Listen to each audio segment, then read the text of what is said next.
Good day, and welcome to another episode of Views and Opinion on Hill Media Africa. My name is Ojo Blessing Adiola, Oba for short.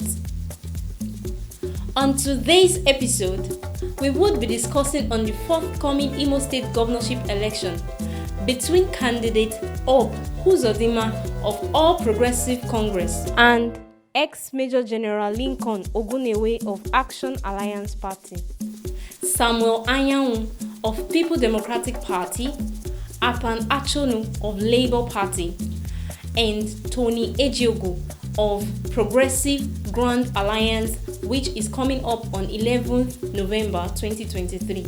Election is a process where franchise citizens exercise their democratic rights to vote and to be voted for freely. But how practical and applicable is our democratic right in Nigeria? This will be our focus for today as we bring to you views from our street parliament towards the forthcoming gubernatorial election in Imo State. Stay tuned. What as well as the election is going to be free and fair. People will come and vote who they want to, and we will actually see that person. A society where every person can move around freely. The Imolites knows what best suits their interests.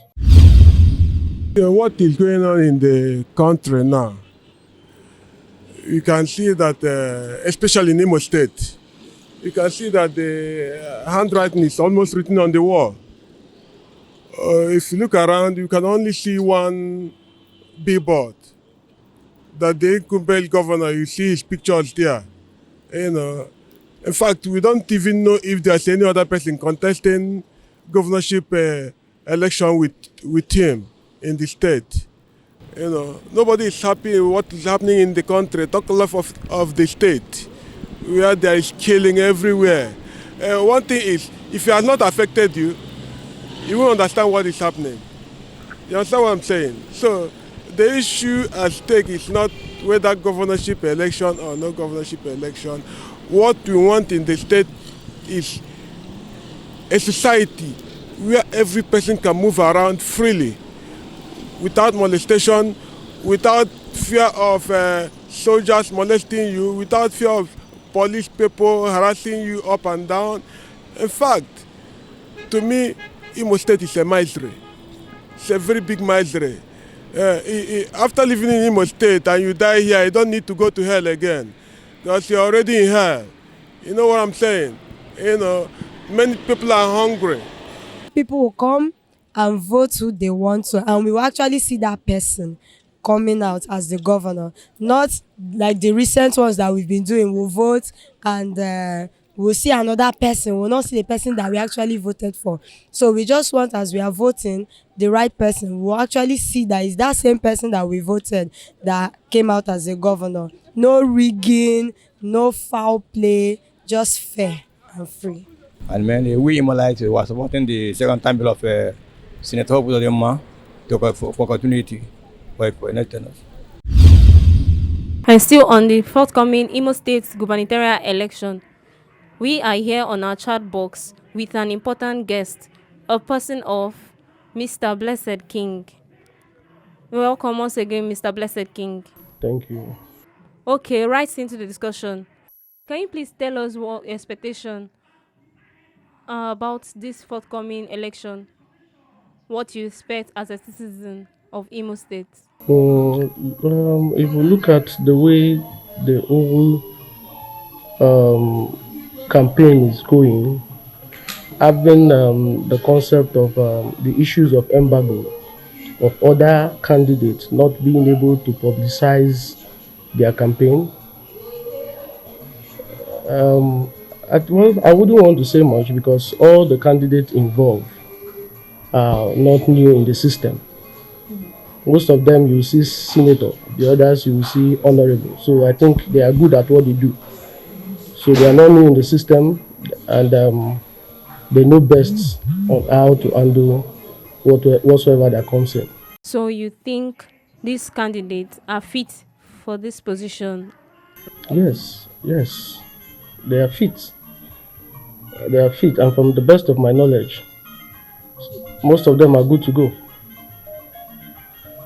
You know, most of them has the administrative skills already, having been part of some of the administrations. I think they are fit for the gubernatorial office. So you think with whoever comes into position after this election, with this person will bring in the change the citizen desire? That is if the election is free and fair. I think if the election is free and fair, the citizens of Imo State, that's the Imolites, knows what best suits their interests. Okay, so do you think with the way things are going now, with the preparation and everything, do you think this election will go through the lane of being free and fair? In every ideal democratic society, they all strive for a free and fair election. It's part of the concept of democracy. But looking at the trend so far from the incumbency, having placed embargo, which had never been done in the history of Imo State before, letting the other candidate, should I say, tasking the other candidate for a certain amount in order for them to be able to publicize their campaign. It has already written a narrative already as regards to the forthcoming election.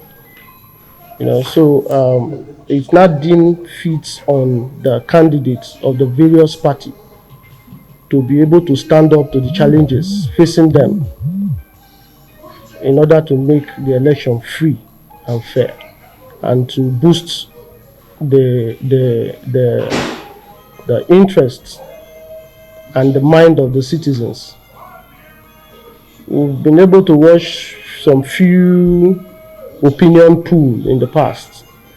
In this subsequent time, we discovered that most Imolites will tell you they are not interested in casting their vote because of what they have passed through in the past, and their vote not being counted, and that concept has eaten deep into some Imolites, especially the youth. They will tell you that instead of coming out to come and waste their time and cast their vote, at the end of it all, they declare whatsoever they want. So most of them said, I am not coming out to vote. So let me into another thing. Let me go and do business, or let me go and do my day-to-day activities. So it's now boiled down to the other candidates to be able to boost the interest of the Imolites, for them to be able to come out and vote for the candidate of their choice. If they can do that, then I think whoever that comes out as a winner becomes the choice of Imolites. Welcome back. Still on the Imo State Gubernatorial Election. As much as everyone look forward to the forthcoming gubernatorial election, we also look forward to it and hope that the rights and wishes of the people is respected and institutionalized. Here comes the end of today's episode.